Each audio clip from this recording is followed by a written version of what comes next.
Hi, my name's Joe Cernik. I'm a member of the faculty here at Lindenwood University, and I'd like to welcome you to Insight. Now, Insight is a show where we normally discuss books on politics, both domestically and internationally, sometimes historical books that provide some insight into the present, and sometimes some broader atmospheric or trend analysis books that put politics into some broad development. Today's book is on domestic politics, written by a man named Phil Campbell, and the title of the book is called Grassroots Politics, but Not as Usual. Now, joining me on the show today are three Lindenwood University students. To my immediate right is Benjamin Harris. To Benjamin's right is Alexander File. And to Alexander's right is Alyson Kinstner. So I wanted to read an opening quote, sort of get a sense of what the book was like, and then we'll jump into a discussion about it.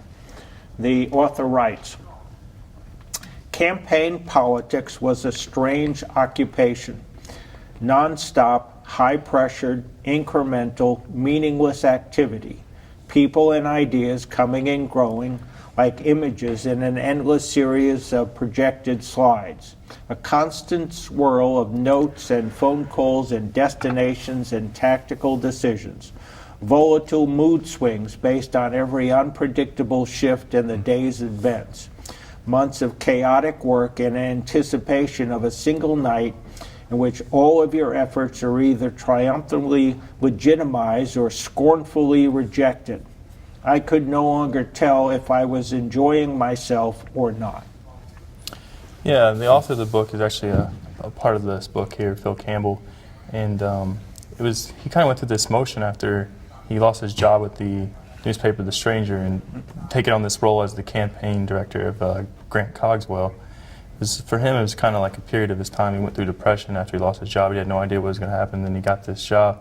And you can see that the trends and ups and falls throughout this book with him and how he took on the role as the campaign manager for Grant Cogswell. Let me just set the book then before we get two more responses. So this is about a situation in Seattle, and you're having a guy who wants to run for the city council seat against the incumbent. And as a result, we're going to be introduced to this sort of challenger to the incumbent. And the guy that's writing the book, easier for me to just use non-names, that way people sort of understand labeling, is the guy that's writing the book will be his campaign manager. So he's sort of writing a memoir of when he's meeting Grant Cogwell, who was the challenger, all the way through election night. Yeah, this is Campbell's basically account of his time in politics as a campaign manager. And it really showed like the volatile state of politics where one mishap can cost an election. So that's basically his account of it. And he kind of presents it in a pessimistic light and then shows the comedy alongside it as the book goes on. I think it was really important that he kind of started the book by explaining Seattle itself and why he thought it wasn't newsworthy overall. He explained that it was nothing like his previous town, Memphis, and Memphis was so exciting, but Seattle didn't really have anything like extreme to offer. Everyone was from somewhere else. The government was mainly corruption-free. The officials rarely said anything provocative or daring. The police were polite, and the murder rate was low. So he's like, I don't know what to even report about this place. Yeah, he referred to Memphis and Vegas and said those were real cities. And so now he's in Seattle, so he's sort of setting a stage for how to take a look at Seattle and then the people that are involved in it from different political points of view. Yeah, the way I look at Seattle is a very liberal city. The environment first and business second. More green. Everybody's more into the environment, take care of the environment more than I kind of want to cut down on transit with vehicles and go to more and more environmental friendly. Like Ali said, Seattle at this time was a very politically stable town, and Grant Cogswell, who is the main topic in this book, was also a very big fan of his city, so much so he had a tattoo of the Seattle seal on his arm. And he was proposing the monorail at the time as a way to be economically friendly as well as environmentally friendly, and it just shows the true nature of Seattle and its people. basically the guy he's going to run against, whose name is MacIver, and who's black, because that sort of weaves itself through the book to some extent, black versus white running for the city council seat, is that he sees MacIver as not interested in light rail transit, and Cogwell is interested in supporting light rail transit. So as a result, this is what's getting his gander up and eventually pushing him on the road to want to run for the city council. Yeah, he feels so personally and strongly about Seattle that he said that MacIver alone was kind of ruining the chances of Seattle progressing in the transit, and he had turned down the monorail multiple times. By the end of the book, you learn about it a lot, and he felt so strongly that MacIver was doing such a damage to the Seattle city in general that he said that if no one's going to run against him, I will. And that's kind of how the whole book really gets going and really starts forming the His issue at hand. quote, which I liked, he said, "If I get elected to city council, you know what I'm going to do?" And then he goes on, "I'm going to take MacGyver's seat on the Sound Transit Board, and then I'm going to Sound Transit meetings in a polar bear suit." And so this thread of wearing a polar bear suit seems to permeate itself throughout the book. And I guess it's a way of also getting a sense that Grant Cogwell is seeing himself outside the ordinary. Yeah, to think Grant Cogswell, man, to come in his mind to run for the city council was kind of comical for me, because his character, he's kind of a loner, hot-tempered, very blunt-spoken person. So just to see that he was going to, when he stated that he was going to dress up as a polar bear, wasn't really surprising, but him to run for city council was kind of surprising to me in the book. Yeah, they refer to him as a loner. He was one of the loneliest people I ever met. And so it seems odd that, and I guess the thing he got him involved in was that he's seeing protests in Seattle aimed against the World Trade Organization, and so these protests is what got his juices flowing, that maybe he could do something. I thought it was really important that at the beginning of the book, Campbell basically said that he became infatuated with Cogswell because Cogswell was so infatuated with the problems at hand, and I think that's also kind of what shows how strong their friendship is, because it was more than just a friendship. Campbell really wanted to help Cogswell succeed, even though Campbell also went on to say that Cogswell, he was struggling with depression, he was an alcoholic, he was trying to get over that. He was very, very hot-headed. There's several times in the book that you could see he was kind of having a hard time restraining himself. I thought it was also important that they acknowledged that he was struggling with his sexuality as well. So then I thought it just kind of threw in not some humor. At one point it just sort of popped up, and I was thinking, what the hell did this come from? I thought it was goofy that they just threw it in there.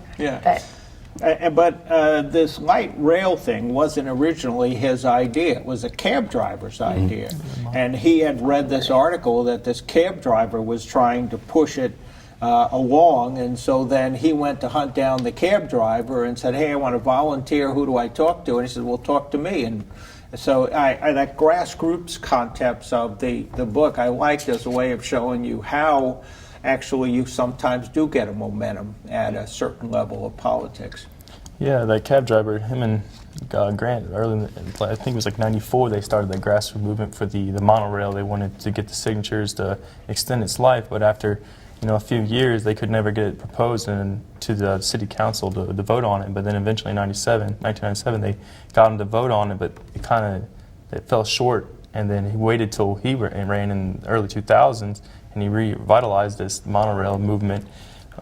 With the monorail, though, it was built in 1962 for the World's Fair, and it only expanded 2 miles, I think it was, from the Space Needle to another stop, and there was only 2 stops along the way. So Grant Cogswell wanted to, push it out towards the whole city and make it the main priority transportation and cut down on motorist vehicles.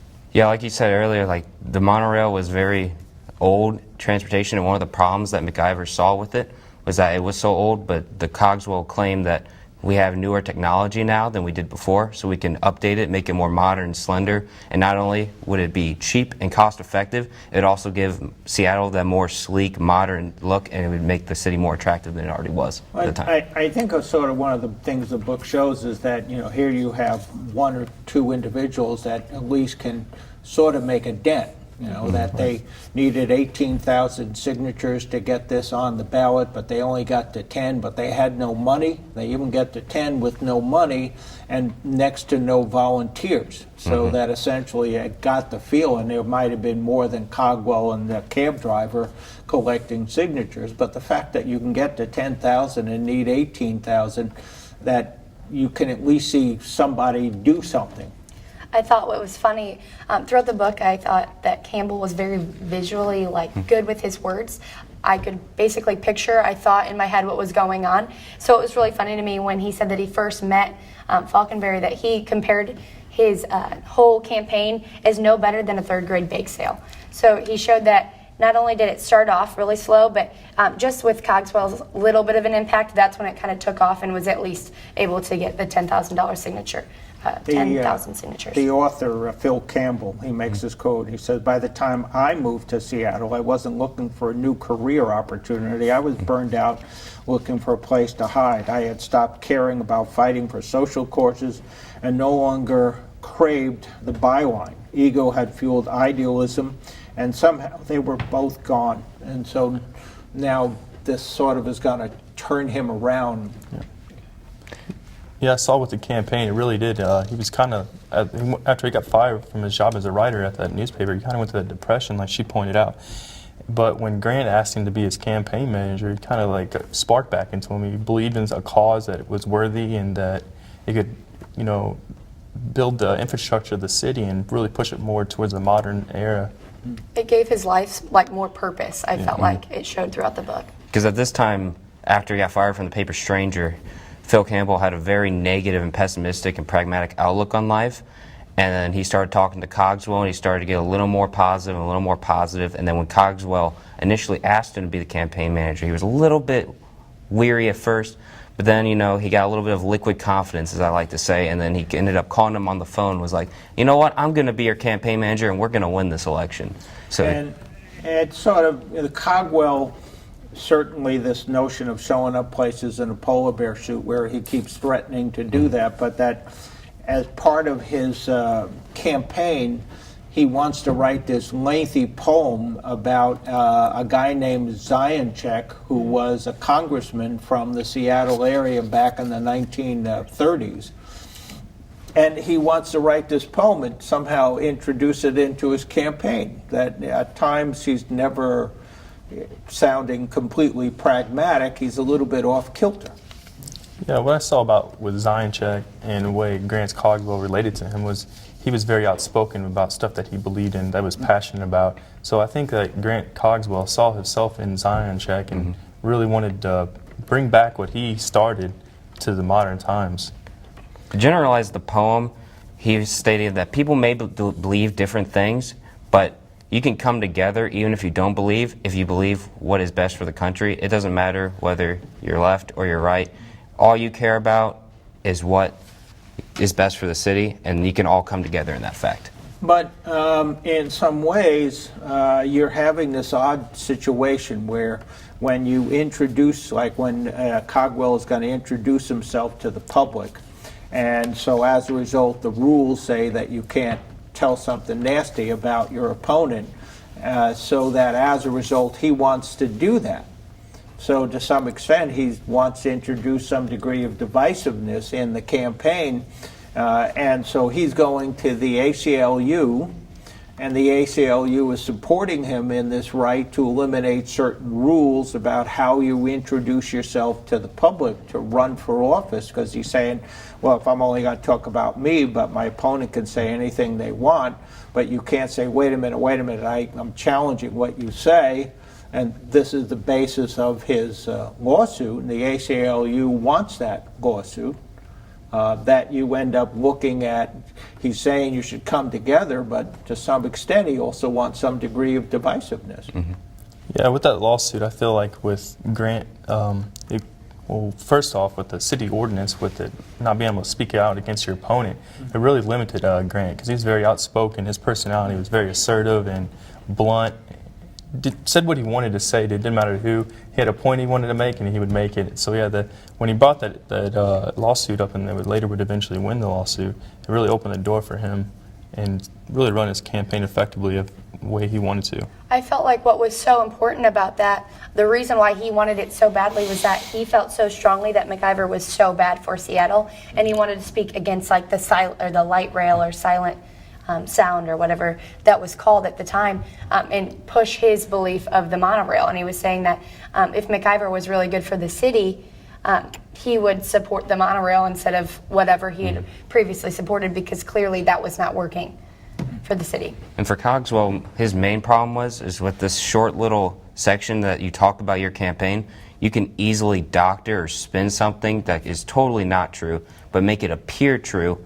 And if someone's not super into the topic, they'll just believe what it said, and they don't have much truth in the election process. Yeah, so he's having a problem running against MacGyver. The way you're structuring this is essentially it's more like all Democrats are going to be on the ballot, and the top two vote getters are going to move on to the general election, so that he has to make sure the other three people lose and he at least comes in second. So he's anticipating that because MacGyver's the incumbent, he'll come out number one, so he's got to come out number two in this race.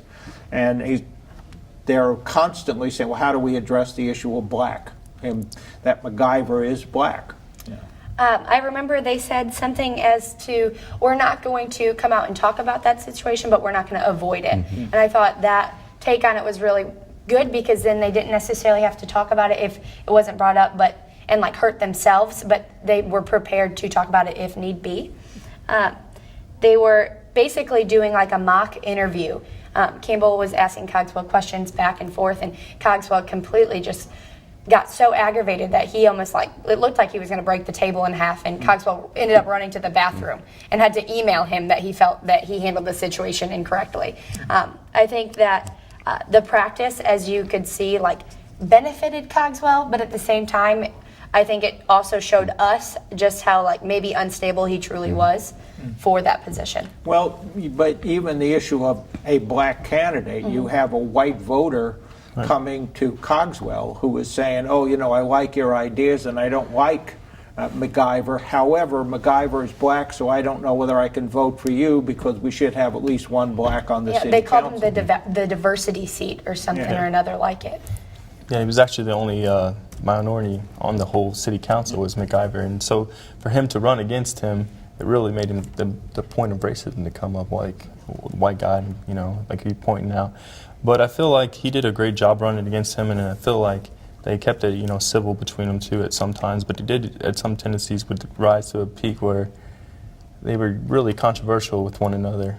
And I also believe that Grant, after this, realized just how much of a struggle it is to be a political candidate, and Campbell really taught him these valuable lessons that made him a stronger candidate throughout the book due to these examples and lessons that he learned from Campbell. What I thought was interesting were parts in the book where we certainly are introduced to Cogwell as being a little bit off-center, but there were other people who, at different times, and he refers to it, who wanted to be involved in Seattle politics, and their positions were strange, like Kurt Cobain dies, and so as a result there's some guy that wants to run for the office somewhere in Seattle, and his idea is that if he gets elected he's going to have an investigation into how Kurt Cobain died.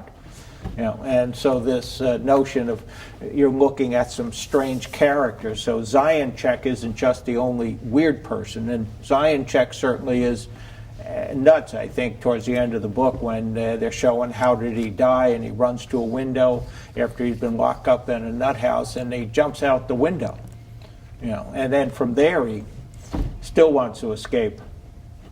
I thought, just kind of backpedaling a little bit, with the whole campaign and trying to defeat MacIver, I thought it was important that they talked about avoiding the labels of their campaign, and they wanted to make sure they disassociated themselves from the stranger without hurting the feelings of the stranger, so that they could still technically get their vote but it was all kind of like it showed just how difficult a campaign really is, because you have to not offend people but also get your points out, which some people are going to be offended by. So it's kind of like a huge thing trying to find endorsements and trying to get as much money as possible, because MacIver had that money and unfortunately they just did not compared to him.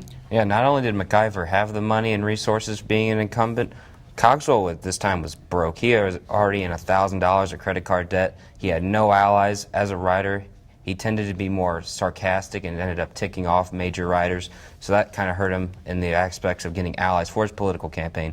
He had no job at the time, so that's not even a source of income. So he was really in a pinch at this time. Right. The whole, when you brought up the label, avoiding the label, they were both, Cogswell and Campbell were both writers at The Stranger. Cogswell was more of a freelance writer for him, but you know, with that media, you write for these papers all the time, and they develop opinion already about you at the workplace, and then so now you're running for it. Now they're going to write about you because they know who you are, for one, not just because you're running for the city council.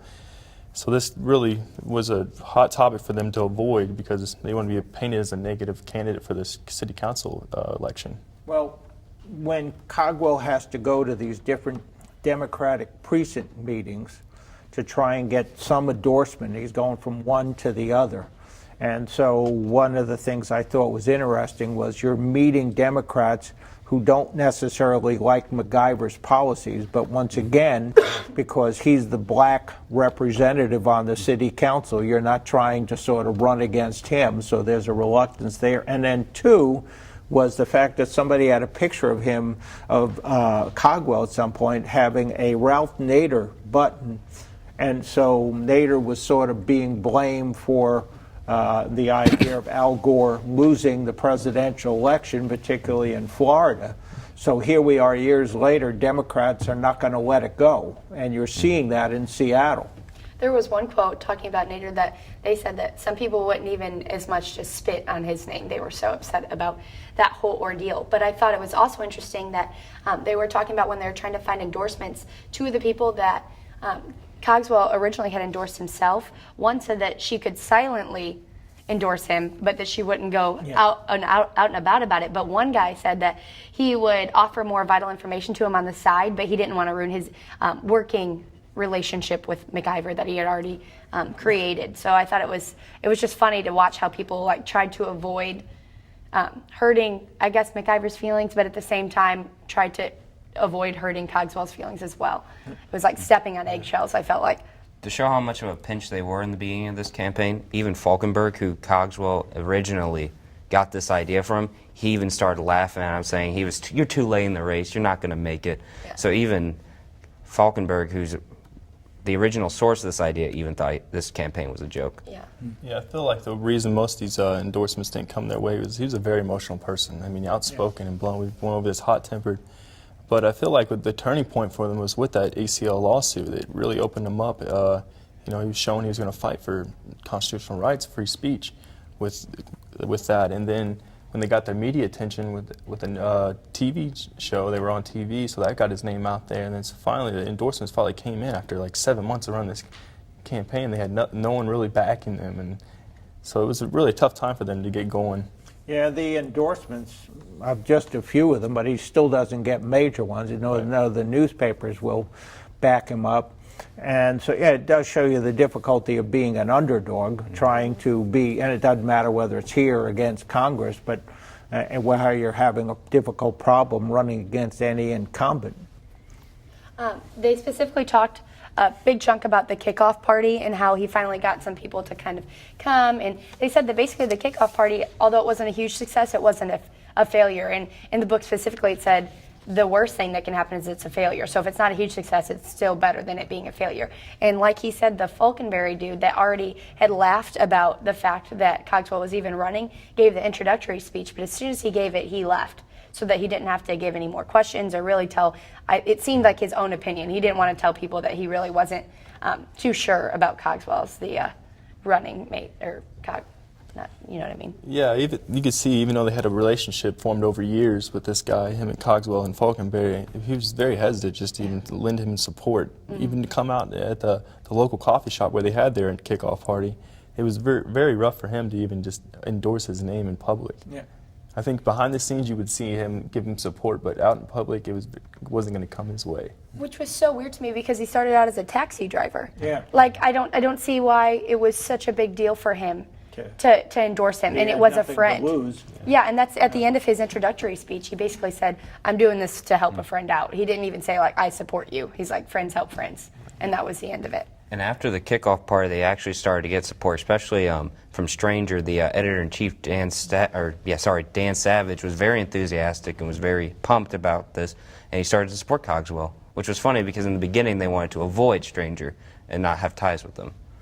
Yeah, I mean, I think the book gives certainly a good idea of local campaigns. You're working on one right now and doing your internship, and you can get a sense that there's an evolution from disorganization to some degree of organization, which it takes a while to get involved in these things.